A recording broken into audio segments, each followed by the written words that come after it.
Business का concept है too busy, यानी मसरूफ रहना। अब बात सारा इसी पे होगा कि मसरूफ रहना, लेकिन किन चीज़ों में मसरूफ रहना। बिजनेस का मतलब है कि ऐसे तमाम जायज़ माशी मशागिल जो अशिया व खदमात की पैदावार या इनकी खरीद व फरोख्त से मुतल्लिक हों। मीन्स कि ऐसे तमाम गुड्स एंड सर्विसेज की प्रोडक्शन या उनकी बाइंग एंड सेलिंग से मुतल्लिक, जो मतलब जिसका मकसद जो है ना वो हो नफ़ा कमाना, प्रॉफिट अर्न करना।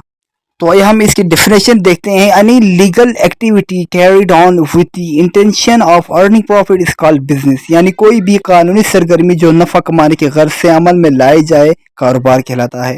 अगर हम इसको सिंपल वर्ड में समझना चाहे या हम प्रैक्टिकल लाइफ में देखना चाहे, तो जब आप अपने घर से निकलते हैं बाहर, अपने गलियों में आपने देखा होगा किराना स्टोर होगा, जनरल स्टोर होगा, उन पे लोग बाइंग एंड सेलिंग कर रहे होंगे। आप जब मार्केट में निकलते हो तो मार्केट में कोई आप डिलीवरी कर रहा होगा, कोई परचेज कर रहा होगा, कोई सेल कर रहा होगा, ये सारा डीलिंग चल रही होंगी आपस में। इन सारे मशाकिल को, इनको बिजी है ना, टू बिजी है अपने अपने कामों में, कोई बाइंग कर रहा है, कोई सेलिंग कर रहा है, ये है कारोबार, ये इसे कहते हैं बिजनेस। और कुछ कारोबार की खसूसियात जिनमें गुड्स एंड सर्विसेज हैं। कारोबार चाहे बड़े पैमाने पे हो या छोटे पैमाने पे, इसमें जो है ना गुड एंड सर्विसेज की प्रिपरेशन और उनकी प्रोडक्शन का काम करेंगे और बाइंग एंड सेलिंग का काम किया जाता है। इसी पर्पस के लिए बहुत से factories, bank, insurance company, doctors, वकील वगैरह काम कर रहे होते हैं। बिजनेस की अगली खसूसियत है अर्निंग प्रॉफिट, यानी मुनाफा का हुसूल। कारोबार में लेन देन और दूसरी सरगर्मियाँ नफ़ा कमाने की गर्ज से करते हैं। अब मिसाल, अगर आप कोई चीज़ आप क्रिएट करते, कोई चीज़ प्रिपेयर करके आप उसको सेल करने के और प्रॉफिट अर्निंग का पर्पस ना हो, तो ये कारोबार यानी बिजनेस नहीं कहलाता। कारोबार का जो बेसिक जो है ना और वाइटल पार्ट जो है वो कैपिटल है, और ये इसकी खसूसियात है। अगर बिजनेसमैन के पास कोई सरमाया ना हो तो वो किसी बैंक से या किसी दूसरे शख्स से लोन लेकर भी वो अपने जो है ना सरमाया बनाता है, और इसके बगैर तो आपका बिजनेस का तस्वुर ही इमेजिन ही नहीं कर सकते बिजनेस। नेक्स्ट वन है ऑर्गेनाइजेशन। कारोबार के तमाम अमूर और अवामिल में रब पैदा करना और इन्हें ज़्यादा से ज़्यादा मुनाफा बख्श, प्रॉफिटेबल बनाना और काम कारामद बनाना एक अच्छी तंजीम की, एक अच्छे ऑर्गेनाइजेशन की मरहून मिन्नत है। और सेकंड लास्ट जो है वो एम्प्लॉयमेंट है, ठीक है। और कोई भी कारोबार, कोई भी बिजनेस जो है ना वो एम्प्लॉयमेंट के ही तौर पर ही शुरू किया जाता है, और ये जो मालकान है, ऑनर्स है बिजनेस के, और उनके अलावा दूसरे बहुत से लोगों के लिए भी एम्प्लॉयमेंट, रोज़गार फ्राहम करता है। For example employ, agent, transporter, ETC. Last one है रिस्क फैक्टर। कारोबार और ख़तरा दोनों लाजिम मलजूम है। कारोबार में कई ख़तरात का सामना करना पड़ता है। फॉर एग्जांपल फैशन में एक्सचेंजिंग आइटम्स की एक्सपायरी, स्टोलन, चोरी का होना, फ्लड आना, अर्थक्वेक और आग लग जाना वगैरह से जितने भी आपको लॉस होते हैं अब बिजनेस में, वो सब जो है ना ऑनर्स को बर्दाश्त करना पड़ता है। हर वो शख्स कारोबारी आदमी कहलाता है जो नफ़ा कमाने के लिए किसी भी किस्म के जायज़ काम में मसरूफ़ हो, ख्वाह वो सामान की तरसील हो, डिस्ट्रीब्यूशन, या माहिराना राय देता हो, या किसी कारखाने का मालिक हो। ठीक है। अब कारोबारी आदमी के जो औसाफ या खूबियाँ हैं, quality of the good businessman, वो हम देखते हैं कि कौन कौन से औसाफ है, जो ज़ाती औसाफ है। ठीक है, इनमें सबसे पहले आता है दूर अंदेशी, बाअखलाक, मेहनती, ईमानदारी, बाउसूल, पुरएतमाद, कायदाना सलाहियत, तहामुल मजाज। ये हैं ज़ाती औसाफ। अब हम देखते हैं कि पेशेवराना औसाफ में कौन कौन से वस्फ़ शामिल होता है। तो सबसे पहले है जी मंसूबा और तंज़ीम की काबिलियत, सरमाया का हुसूल, तजुर्बाकार और फ़नी महारत, तरक्की की ख्वाहिश, तहक़ीक़ की जस्तजू, हम आहंगी, कारोबारी तालीम व तरबियत, मंडी से वाक़फ़ियत और समाजी ज़िम्मेदारी। ऐसी तंजीम जो फ़र्द वाहिद की मलकियत होती है, वाहिद मलकियती कारोबार कहलाता है। मंदरजा झेल फ़राइज़ की अंजामदही का बोझ इसी फ़र्द वाहिद को उठाना पड़ता है, जिनमें सरमाया की फ़राहमी, कारोबार की निगरानी, कारोबार का इंतज़ाम व इंसराम, मार्केटिंग, कारोबार के नफ़ा व नुकसान की ज़िम्मेदारी। واحد ملکیتی کاروبار مثلاً پرچون فروش، حجام، ریسٹورنٹ، بیوٹی پارلر اور ٹورسٹ گائیڈ وغیرہ۔ واحد ملکیتی کاروبار کی خصوصیات یہ ہیں کہ ایک تو ہے نا ملکیت، آنرشپ۔ یہ کاروبار صرف اسی شخص کا ہوگا جس نے یہ کاروبار سٹارٹ کیا ہوگا۔ وہ اشخاص جو کسی دوسرے کے ملازم بن کر کام نہیں کرنا چاہتے ہوں، وہ یہ والا کاروبار سٹارٹ کر کے اس کے مالک بن سکتے ہیں۔ اور دوسرے نمبر پہ ہے تشکیل۔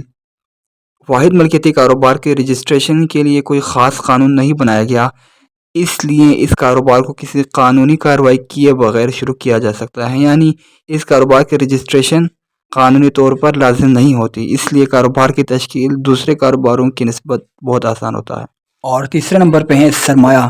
واحد ملکیتی کاروبار چلانے کے لیے کاروبار کا مالک خود سرمایہ فراہم کرتا ہے، یعنی سرمایہ کاری کے تمام ذمہ داری اسی شخص پر عائد ہوتی ہیں جو اس کا مالک ہوتا ہے۔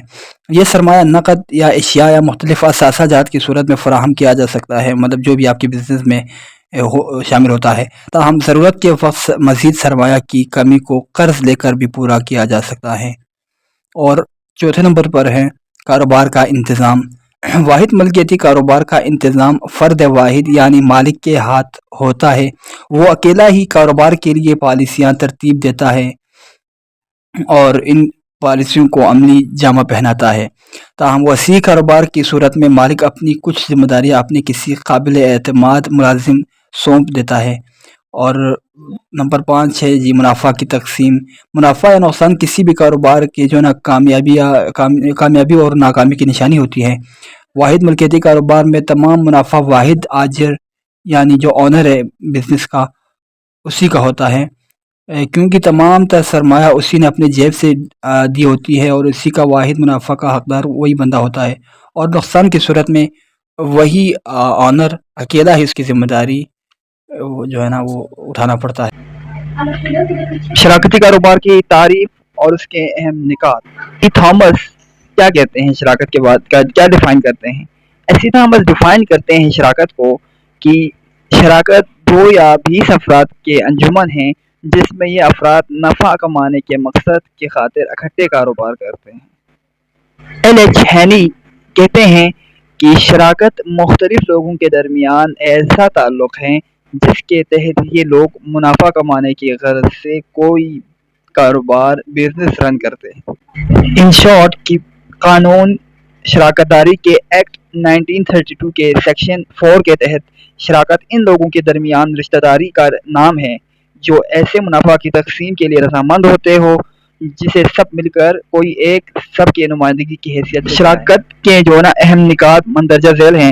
شراکت دو یا دو سے زائد افراد کے درمیان تعلق کو ظاہر کرتی ہے، ایک، اور یہ تعلق صرف کاروباری مقصد کے لیے استعمال ہوتا ہے، دو، کاروبار کا مقصد صرف نفع کمانا ہوتا ہے، نمبر 3 یہ ہو گیا، کاروبار کا نفع حصہ داروں میں معاہدے میں طے کی گئی شرائط کے مطابق تقسیم کیا جاتا ہے۔ نمبر 5 ہے جی کاروباری امور چلانے کے لیے سب شرکاء آپس میں معاہدہ ہوتا ہے۔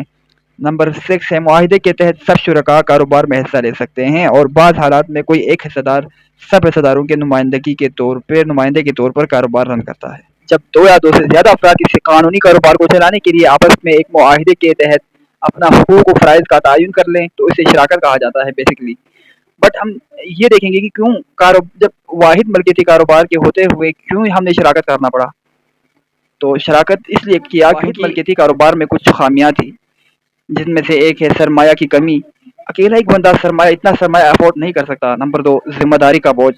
اب جب ایک بندہ بزنس کو رن کریں گے تو اس کے اوپر بہت سے رسپانسبلٹیز آئیں گے۔ نمبر 3 اس سے انتظامی امور میں ناکامی وغیرہ، اب مینیج نہیں کر سکتا۔ اب ایک بندہ سرمایہ کو پورا کریں، کتنے ذمہ داریاں کتنے رسپانسبلٹیز اس کے اوپر آتا ہے، اور جتنی بھی مینجمنٹ سسٹم ہے وہ تھوڑا درا کا درا رہ جاتا ہے، وہ پورے کے پورا مینجمنٹ کو نہیں سنبھال سکتا۔ اب اس ضرورتوں کے بنا پہ اب یہ شراکت ہم نے کرنا ہے۔ اب جو شراکتی آپ کو بتا دیا کہ حصہ دار کسے کہتے ہیں، شراکت کرنا۔ اب یہ شراکت میں شریک ہونے والوں کو انفرادی طور پر اسے حصہ دار کہا جائے گا اور اجتماعی طور پہ یعنی مشترکہ طور پہ اسے فرم کہا جائے گا۔ تو امید کرتا ہوں کہ آپ کو ویڈیو پسند آیا ہوگا۔ Please do subscribe my channel and also like the video. Thank you.